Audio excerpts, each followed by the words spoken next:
Welcome children.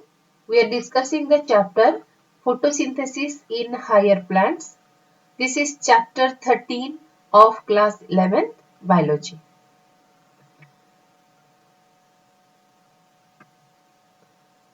In our previous session, we have discussed about chemiosmotic hypothesis, which explained the synthesis of ATP in the chloroplast, and before that we discussed the light reaction. And I have told you that children, there are two sets of reaction in photosynthesis, light reaction and dark reaction. Light reaction is dependent upon light and dark reaction is independent of light. But the product of light reaction or the energy released during light reaction is used of in dark reaction for reducing the carbon dioxide. So let us start our discussion, that is dark reaction. तो बच्चों ये पहले मैं आपको एक summary दे देती हूँ। यहाँ डार्क रिएक्शन कहाँ पर होता है? डार्क रिएक्शन ये सबसे पहले आपको जानना है कि डार्क रिएक्शन स्ट्रोमा में होता है। और ये जो देखो आप यहाँ पहले लाइट रिएक्शन होती है जो कि ग्राना में होती है। लाइट रिएक्शन का प्रोडक्ट NADPH और ATP है जो कि यूटिलाइज होता है डार्क रिएक्शन में। ये ATP, NADPH और कार्बन डाइऑक्साइड ये तीनों एक पाथवे के थ्रू डिफरेंट स्टेप से हुए गुजरते हैं and during which the sugar is synthesised. तो ये होता है डार्क रिएक्शन का इवेंट। तो हम देखेंगे कैल्विन साइकिल क्या है। The Calvin cycle is the cycle of chemical reactions performed by plants to fix carbon from carbon dioxide into 3-carbon sugar. Okay? तो कैल्विन साइकिल में आपका जो कार्बन डाइऑक्साइड एटमॉस्फेयर से लिया गया है प्लांट के द्वारा उसको फिक्स किया जाता है। उसका जो कार्बन है उसको फिक्स किया जाता है। सबसे पहले 3-कार्बन सुगर बनता है। उसके बाद later plants and animals can turn these 3-carbon compounds into amino acids, nucleotides and more complex sugar such as starch.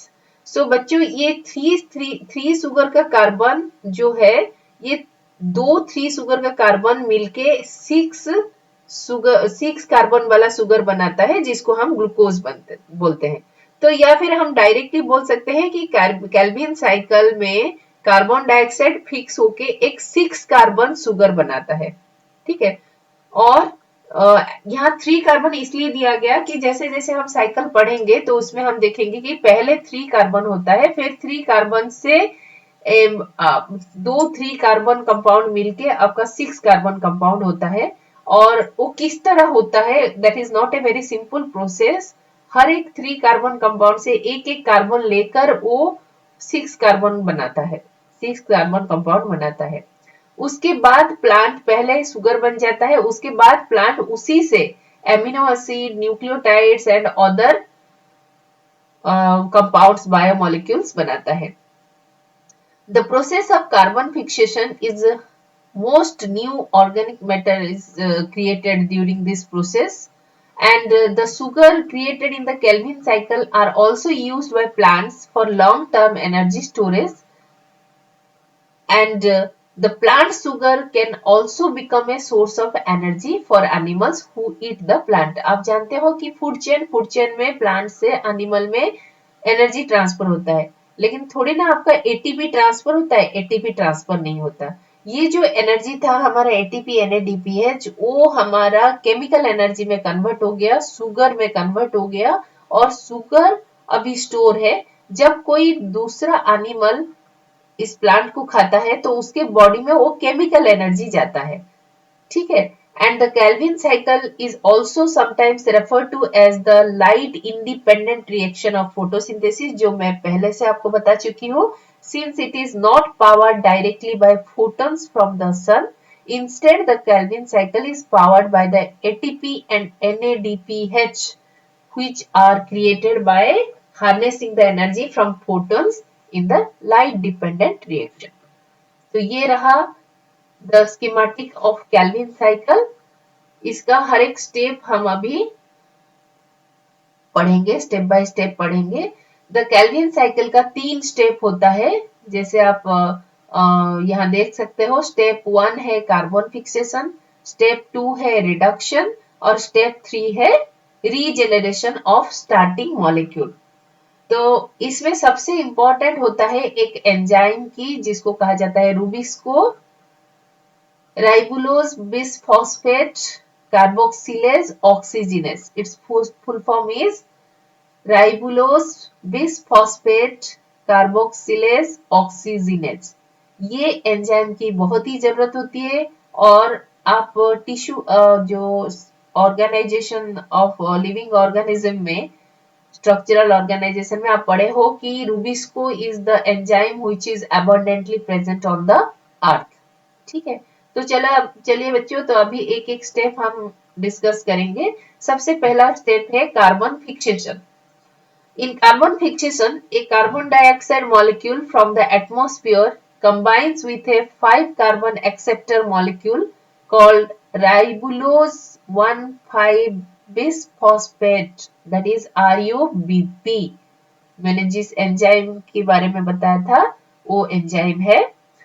The resulting 6-carbon compound is then split up into 2 molecules of 3-carbon compound 3-phosphoglyceric acid, and this reaction is catalyzed by the enzyme RUBP or Rubisco due to the key role it plays in photosynthesis. Rubisco is probably the most abundant enzyme on the earth. तो यहाँ देखो बच्चों, first step हम देखेंगे। ये जो RUBP था, ribulose bisphosphate, it is a 5-carbon compound. ठीक है, this is a 5-carbon compound. ये 5-carbon compound receives the carbon dioxide. Carbon dioxide से ये एक कार्बन लेता है and this process is catalysed by the enzyme rubisco. Rubisco is the enzyme, RUBP is a compound. Okay, so RUBP is a 5-carbon compound जो कि एक carbon dioxide को receive करके क्या हो जाता है, ये 6-carbon compound.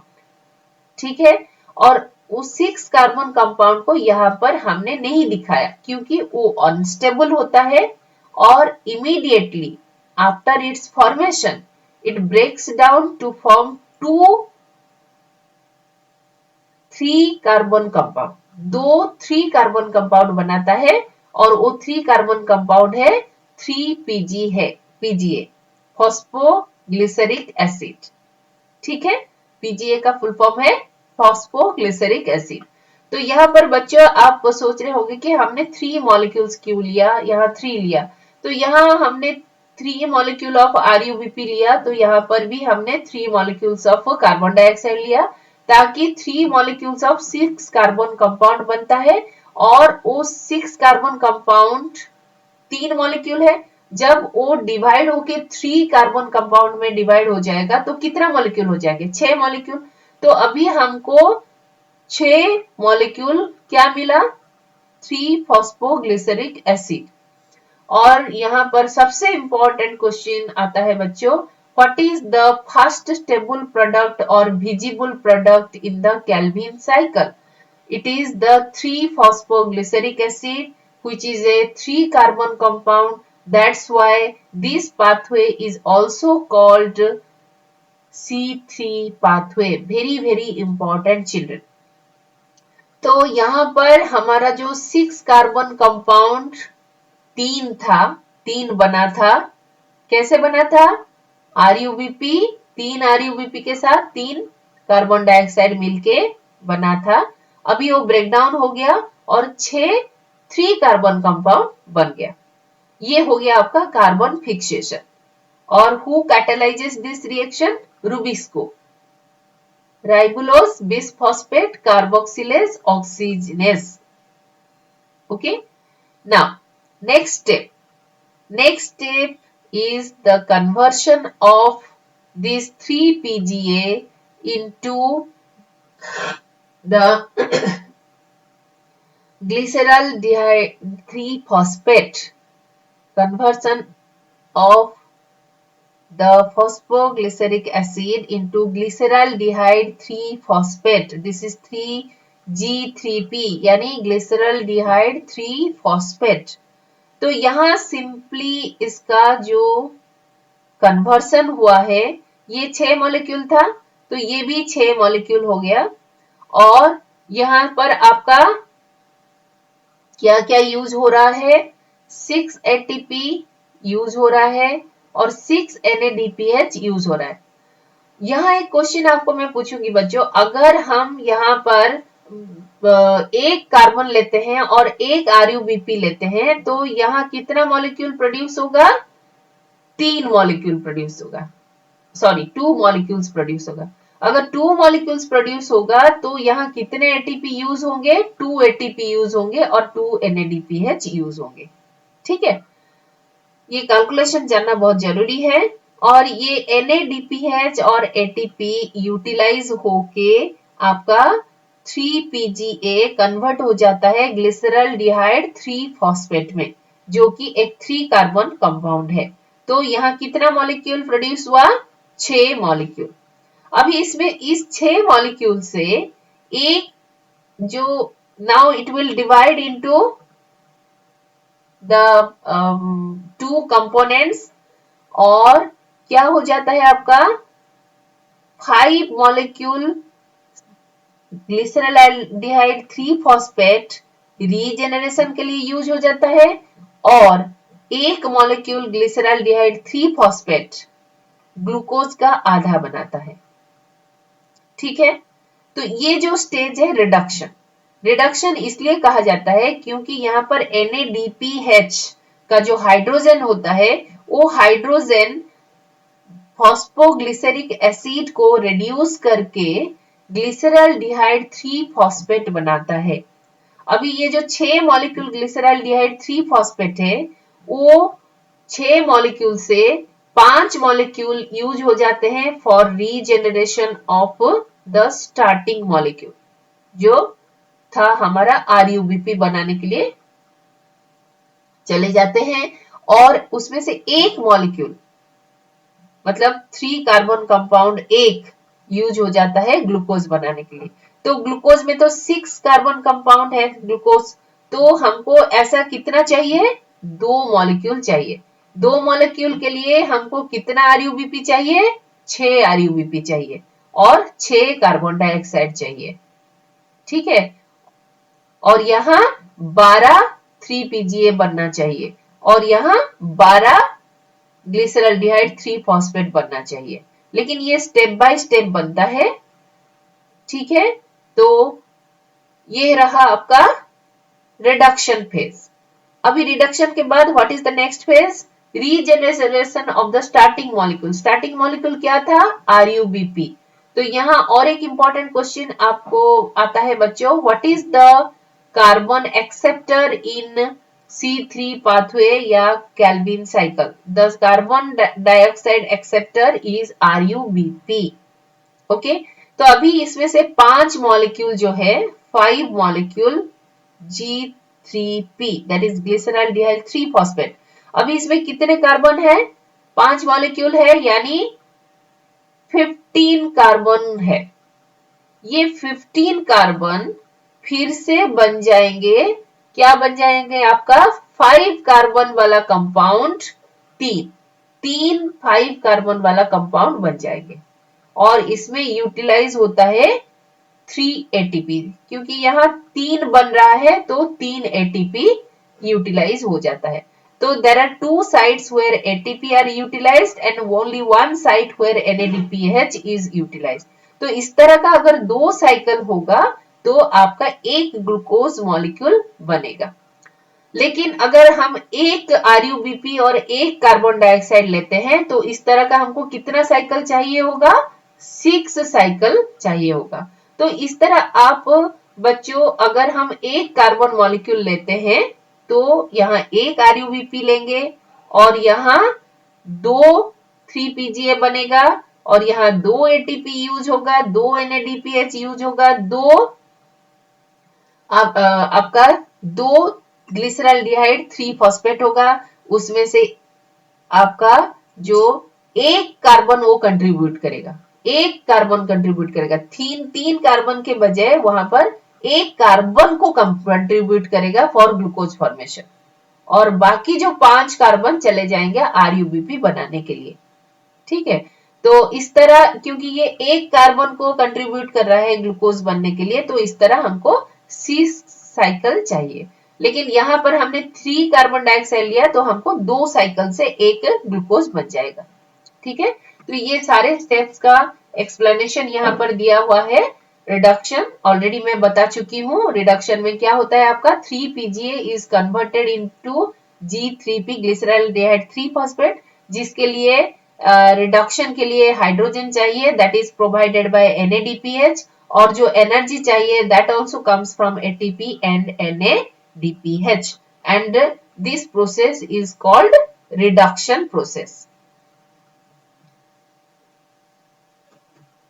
Next regeneration step, ये भी मैं आपको बता चुकी हूँ। रीजेनरेशन जैसे आपका 6 ग्लिसरॉल्डिहाइड 3 फॉस्फेट बना तो उसमें से आपका 5 चले जाते हैं फिर से 3 आरयूबीपी बनाने के लिए, और एक चला जाता है ग्लूकोज बनाने के लिए। लेकिन ग्लूकोज में 6 कार्बन होते हैं, लेकिन हम इस साइकिल में हम कितना दे रहे हैं उसको 3 कार्बन दे रहे हैं, तो 6 कार्बन बनाने के लिए उसको ऐसे 2 साइकिल से गुजरना पड़ेगा।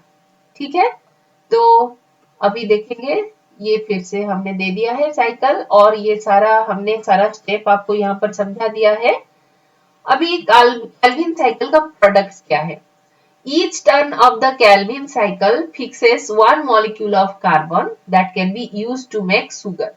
यहाँ हम अगर 3 नहीं लेकर, जैसे मैंने बताया कि एक अगर लेते कार्बन डाइऑक्साइड और यहाँ एक आरयूबीपी लेना पड़ता, तो हर साइकिल में ग्लूकोज बनाने के लिए कितना कार्बन कंट्रीब्यूट करता, एक कार्बन कंट्रीब्यूट करता। तो इस तरह का हमको 6 साइकिल लेना पड़ता। ठीक है, अभी it takes 3 turns of the Calvin cycle to create one molecule of glyceraldehyde 3 phosphate. तो एक ग्लिसरॉल्डिहाइड बनाने के लिए कितना टर्न लेना पड़ता, 3 टर्न, क्योंकि ग्लिसरॉल्डिहाइड 3 फॉस्फेट 3 कार्बन कंपाउंड है और कार्बन डाइऑक्साइड एक ही कार्बन दे रहा है, तो 3 बार होता। तो हमको कितना ग्लिसरॉल्डिहाइड चाहिए, 2 ग्लिसरॉल्डिहाइड चाहिए ग्लूकोज बनाने के लिए। तो उस तरह हमको कितना साइकिल से गुजरना पड़ता, 3 + 3 6 साइकिल से गुजरना पड़ता। After 6 turns of the Calvin cycle 2 molecules of glyceraldehyde, that is glyceraldehyde 3 phosphate, can be combined to make a glucose molecule. So each turn of Calvin cycle use 3 ATP and 2 NADPH. So याद रखो बच्चों, यहाँ पर जो calculation दिया गया है वो एक कार्बन डाइऑक्साइड और एक आरयूबीपी को लेकर दिया गया है, जबकि हमने डायग्राम में लिया है 3 कार्बन डाइऑक्साइड और 3 मॉलिक्यूल, ताकि आप खुद इसको एनालाइज करो कि एक लेने से किस तरह होगा। और ये मैं आपको होमवर्क दे रही हूँ कि एक कार्बन डाइऑक्साइड और एक आरयूबीपी लेकर ये साइकिल आप बनाओ, और उसमें टोटल अगर हम एक कार्बन डाइऑक्साइड एक आरयूबीपी लेते तो टोटल कितना एटीपी यूज होता, यहाँ 2 यहाँ 1, 3 एटीपी यूज होता और 2 NADPH यूज होता। तो यह यहाँ पर उसी को एक्सप्लेन किया गया है। So what is the output, क्या आउटपुट होता है, यहाँ आपका आउटपुट तो होता है सुगर, बट इनपुट क्या होता है, हम कितना एनर्जी यूज करते हैं। यह एनर्जी टोटल हम 18 एटीपी यूज करते हैं और 12 NADPH यूज करते हैं। तो ये है उसका समरी। जैसे हमारा इनपुट क्या है, 6 कार्बन डाइऑक्साइड, 18 ATP और 12 NADPH, इतना यूज होता है, और हमको क्या मिलता है, एक ग्लूकोज मिलता है, 18 ADP मिलता है और 12 NADPH मिलता है। So these are the inputs and outputs of C3 cycle. तो मैं यहाँ पर फिर से आपको समझाती हूँ बच्चों, don't get confused. 6 carbon dioxide से 6 कार्बन जाता है ग्लूकोज बनाने के लिए, क्योंकि ग्लूकोज एक 6 कार्बन कंपाउंड है। एक कार्बन को फिक्स करने के लिए, एक कार्बन को फिक्स करने के लिए और रिडक्शन के लिए और पूरा केल्विन साइकिल, एक कार्बन डाइऑक्साइड को केल्विन साइकिल से गुजरने के लिए 3 एटीपी की जरूरत होती है। तो इस तरह 6 कार्बन डाइऑक्साइड को केल्विन साइकिल से गुजरने के लिए 18 एटीपी की जरूरत होती है और एक कार्बन डाइऑक्साइड को केल्विन साइकिल से गुजरने के लिए 2 NADPH की यूज होती है। तो 6 कार्बन डाइऑक्साइड के लिए 12 NADPH यूज होती है and these are the output. तो बच्चों ये था हमारा केल्विन साइकिल, जो कि common pathway in the dark reaction. लेकिन इसके अलावा C4 प्लांट्स भी होते हैं। ये तो रहा C3 प्लांट, जहां पर सिर्फ केल्विन साइकिल होते हैं और फर्स्ट विजिबल प्रोडक्ट या स्टेबल प्रोडक्ट एक 3 कार्बन कंपाउंड होता है, दैट इज फॉस्फोग्लिसरिक एसिड। इसीलिए इसको C3 पाथवे कहा जाता है। और यहाँ पर आपका जो कार्बन डाइऑक्साइड एक्सेप्टर है वो है RUBP, that is राइबोलोज base phosphate. और जो एंजाइम है जो फिक्स करता है कार्बन डाइऑक्साइड को, वो है आपका राइबोलोज बेस फॉस्फेट कार्बोक्सिलेज ऑक्सीजनेज। और ये जो 3 स्टेप हमने एक्सप्लेन किया है बच्चों, आप इसको एक कार्बन डाइऑक्साइड लेकर जरूर ट्राई करना और उसको आप करके आप कमेंट सेक्शन में what we are getting, what is the input and what is the output you are getting, that you should write, so that I will understand that the concept that I have given in this session is very much clear to you. So comment section में ये जो मैंने question पूछा है उसका answer देना मत भूलना बच्चों। तो नेक्स्ट सेशन में हम डार्क रिएक्शन का ही C4 पाथवे हम पढ़ेंगे। ठीक है, तब तक के लिए धन्यवाद।